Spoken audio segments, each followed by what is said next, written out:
आपण गायिका अमृता नातूशी गप्पा मारतोय सलाम महाराष्ट्रामध्ये। अमृता, आपण बघतोय की तुझं नाव तर अमृता आहे, पण तू अल्बमचं नाव अमृता का ठेवलंय याबद्दल सगळ्यांना उत्सुकता आहे। ऍक्च्युली बऱ्याच नावांची चर्चा झाली होती की हे ठेवूया ते ठेवूया, पण ते काही वर्कआउट होत नव्हतं। तर आमचे कवी वैभव जोशी, मी आणि आमचे काही संगीतकार असं सगळ्यांना मिळून असं वाटलं की ह्या अल्बममध्ये जी 7 गाणी आहेत त्याच्यामध्ये साधारण किशोरवयीन मुलीपासून अगदी मॅच्युअर्ड स्त्रीपर्यंतच्या सगळ्या भावना दाखवणारी गाणी आहेत, तर त्यांना रिप्रेझेंट करणारी म्हणून अमृता। अच्छा, त्यामुळे ती गाणी तुझी पण आहेत, ती गाणी कुठल्याही स्त्रीची आहेत, पण एक सगळ्यांची प्रतिनिधी वयोमानाला भावतील अशी ही गाणी ह्याच्यामध्ये आहेत। आपण साधारण बघतोय की हे जे गाण्याचं तू ठरवलंस की अमृता हे रिलीज करायचं आहे, कुठून सुरुवात केलीस, काय सांगशील? मी आपले जे संगीतकार आहेत आणि आता सारेगमप मुळे जे खूप प्रसिद्धीत आलेले आहेत ते कमलेश भडकमकर ह्यांनी स्वतः एक संस्था सुरू केली आहे, त्याचं नाव आहे मनसा। त्या संस्थेमार्फत माझा अल्बम आम्ही रिलीज केलेला आहे आणि कमलेश भडकमकर यांचा यामागचा विचार असा आहे की नवीन गाणी लोकांपर्यंत पोचावीत, त्यासाठी त्याचं मार्केटिंग करणे आणि अगदी सर्व रसिकांपर्यंत ती सीडी कशी पोचेल ह्यासाठी कमलेश खूप प्रयत्न करतात। आणि मला तुला आवर्जून असं सांगायचं आहे की IBN लोकमतचा रीच इतका आहे की खूप लोक आपले रसिक हा कार्यक्रम आता बघत असतील, तर मला असं सांगायचं आहे की त्यांना जर ही सीडी तिकडे उपलब्ध होत नसेल तर त्यांनी amrutapankaj@gmail.com किंवा फेसबुकवर माझ्या अकाउंटवरती जर मला अप्रोच केलं तर त्यांना घरपोच आम्ही ही सीडी देऊ। बरोबर आहे। आता तू सारेगमपचा उल्लेख केलास, तुझी सुरुवात तिकडून झाली आपण असं म्हणतो सर, त्या रियालिटी शोच्या काही आठवणी सांगतील का, त्याच्यामुळे तुला एक ओळख मिळाली? बरोबर, त्याबद्दल काय सांगशील?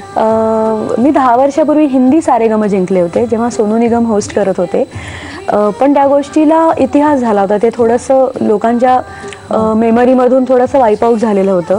मागच्या वर्षी मी जेव्हा सेलिब्रिटी स्पेशल केलं त्यानिमित्ताने मी पुन्हा एकदा महाराष्ट्राच्या घराघरात पोचले आणि माझा अनुभव खूप चांगला आहे। मला असं वाटतं की ॲक्च्युली त्या पर्वानंतरच मला जास्ती प्रकर्षाने वाटायला लागलं की आता तरी या पॉईंटला निदान स्वतःची सांगता यावी तशी काही गाणी आपण करायला पाहिजेत। बरोबर आहे, म्हणजे एक वेगळी ओळख सुद्धा सारेगमपने दिली आणि त्यामुळे कदाचित तुला या अल्बमला एक वाट मिळाली। आपण बघतोय तू आता कमलेश भडकमकर यांनी सुद्धा संगीत दिग्दर्शन केलेलं एक गाणं आहे, त्याच्याबद्दल काय सांगशील? ते गाणं एक आम्हाला म्हणून दाखवशील का ब्रेकवर? नक्की नक्की।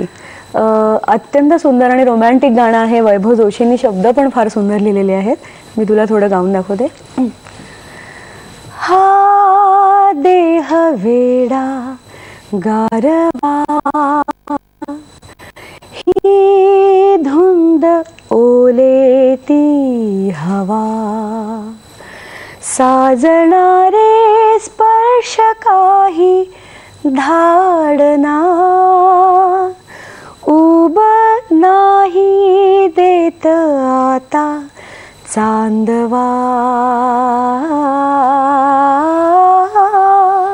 देह वेडा गारवा। किती सुंदर असं आहे, आपण बघितलं की बरोबर गायिका अमृता नातू आपण त्याशी गप्पा मारतोय। अमृता, आपण बघितलं की हा अल्बम मध्ये तर तू वेगवेगळ्या संगीतकारांबरोबर काम केलंच आहेस, पण तू काही गायकांबरोबर सुद्धा केलंय, विशेषतः शंकर महादेवन यांच्याबरोबर तुला गायचं अगदी भाग्य मिळालेलं आहे। काय त्यांचा अनुभव सांगशील, काय सांगशील? खूप अत्यंत टॅलेंटेड असा एक तो गायक आहे आणि स्वतः उत्तम संगीतकार आहेत, सगळ्यांनाच माहिती आहे आता त्यांची हिंदी गाणी एकापेक्षा एक हिट आहेत, पण अत्यंत घेण्यासारखा गुण म्हणजे खूप डाऊन टू अर्थ आणि खूप सिंपल व्यक्तिमत्व आहे ते, अगदी सगळ्यांशीच बोलतात। मी जेव्हा नवीन होते, जेव्हा पहिल्यांदा मी त्यांना भेटले तेव्हाही ते माझ्याशी अशा पद्धतीने बोलत होते की मी फार मोठी गायिका आहे म्हणजे ही त्यांची स्टाईल आहे की ते खूप सिंपल आहेत आणि समोरच्याला खूप कम्फर्टेबल करतात, त्यांचे दडपण नाही आहेत अजिबात। बरोबर, आपण बघतो, पण असे काही अनुभव आहेत का की ह्या इंडस्ट्रीमध्ये तू अनेक सिनेमात सुद्धा गाणी गायलेली आहेस, तर असे काही तुझ्या आठवणी आहेत का? काही आठवणी आहेत आणि चांगल्याच आठवणी आहेत। मी मिलिंद इंगळेंकडे जुईली चित्रपटासाठी गायले, अवधूतकडे RR आबांमध्ये त्या चित्रपटात मी गायली आहे, अजय अतुलकडे आणि बाकी त्यागराज कडे खूप संगीतकारांकडे मला गायची संधी मिळाली आणि सगळ्यांचाच अनुभव खूप छान आहे. मागच्या वर्षी वावटळ चित्रपटातल्या माझ्या गाण्यासाठी मला नॉमिनेशन पण होतं. त्यामुळे चांगला अनुभव आहे. बरोबर आहे, चांगला अनुभव घेऊन येते आणि सगळं अमृता ह्या अल्बमद्वारे तू हे अनुभव आपल्याला शेअर करते. 7 आपण बघितलं की 7 संगीतकारांबरोबर तू गायलेली आहेस. वेगवेगळ्या संगीतकारांचे मूड इथे आपण टिपलेले आहेत. तू ते गायलेले आहेस गाणं. तू म्हणतेस की प्रत्येक स्त्रीचं एक एक विविध रूप तू ह्याच्या अल्बमद्वारे तू दाखवलेली आहेस. पण आता तू कमलेश भडकमकर तर बोललो आपण, अवधूत गुप्ते बोललो, पण इतर संगीतकार किंवा नंदेश उमप यांच्याबरोबर तू एक गाणं शेअर केलं, त्याच्याबद्दल काय सांगशील?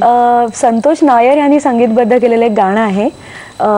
ते जे लोक इंग्लिश गाण्यांचं ज्यांना बॅकग्राऊंड आहे त्यांना कळेल की रेगे म्हणून एक पॅटर्न असतो. त्या स्टाईलमध्ये जाणारं ते गाणं आहे. त्याला कडवं नसतं, म्हणजे एकच साधारण चाल अशी शेवटपर्यंत जात असते. तर फार सुंदर प्रयोग केलेला आहे त्या गाण्यामध्ये. त्याच्यामध्ये अगदी शेवटी आम्हाला एक असा रांगडा आवाज हवा होता. त्यामुळे आम्ही नंदेश उमप यांना अप्रोच केला आणि त्याचा आवाज सगळ्यांना माहितीच आहे, अतिशय दमदार आणि रांगडा असा आवाज आहे त्यांचा. फोक लाईन्स आहेत त्यांच्यामुळे माझ्या गाण्याला अजून 4 चांद लागले. म्हणजे प्रत्येक मूडची गाणी इथे तू टिपलेली आहेस इथे. त्याचबरोबर आपण बघतो की ह्या इथे तू आता तू सांगितलं नायर यांच्याबरोबर काम केलंस, भडकमकर यांच्याबरोबर काम केलंस, पण ही 7 संगीतकार निवडायचे तुला असं का असं वाटलं? ॲक्च्युली असं काही ठरवलेलं नव्हतं सुरुवातीला. पण मी तुला म्हटल्याप्रमाणे 7 संगीतकारांची स्टाईलच वेगळी आहे. म्हणजे चाल लावण्याची पद्धतच इतकी वेगळी आहे. मी या सगळ्यांकडे गायलेली आहे, त्यामुळे सगळ्यांचे जे स्ट्रॉंग पॉईंट्स आहेत ते मला माहिती होते की हे गाणं ना ही व्यक्ती खूप छान करू शकते, हे माझ्या मनात होतं. आणि त्यामुळे कुठेतरी मला तो मोह पडत गेला की रॉकिंग गाणं मला अवधूतचंच पाहिजे, किंवा अतिशय ज्याच्यामध्ये तालाचे खेळ असतील, ज्याच्यामध्ये गायकीचा स्कोप असेल असं गाणं मला नरेंद्र भिडेच देऊ शकतो. 7 मूड तू इथे टिपलेले आहेस, प्रत्येक संगीतकाराकडनं काहीतरी काढून. आपल्याकडे आता वेळ कमी आहे, आपण इथेच थांबणार आहोत. पण आपण बघतोय की पावसाळा आहे, ते किती छान पावसाचं सुद्धा एक गाणं आहे, ते गाणं आम्हाला तू जाता जाता म्हणून दाखव. जरूर. आणि मला तुला अगदी जाता जाता एवढंच सांगायचंय आणि रसिकांना पण सांगायचंय की जरूर हा अल्बम तुम्ही घ्या आणि गाणी आवडली तर जरूर आम्हा सर्वांना फीडबॅक द्या. पावसाचं एक गाणं ऐकवते, नरेंद्र भिडे यांचं संगीत आहे.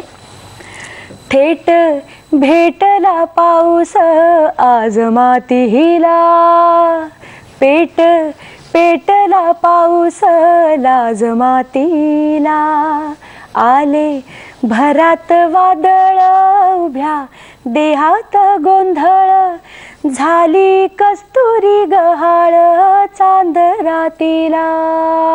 थेट भेटला पाऊस आज मातीला, पेटला पाऊस लाज माती.